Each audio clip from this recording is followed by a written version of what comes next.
நீங்க பாருங்க இந்த ஸ்டாச்சு எப்படி இருக்கு அப்படின்னு சொல்லி.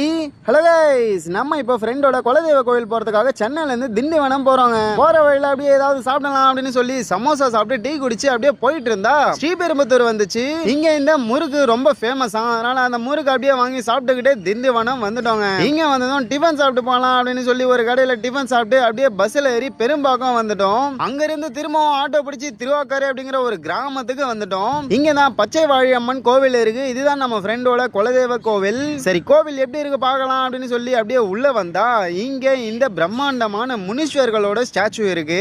இது மட்டும் இல்லாம மதுரை வீரன் ஸ்டாச்சுவும் இருக்கு. அதை பார்த்துட்டு அப்படியே இங்க வந்துட்டோம். இங்க ஒரு பாம்பு புத்து இருக்கு, ஆனா உள்ள பாம்பு இருக்கா இல்லையான்னு தெரியல.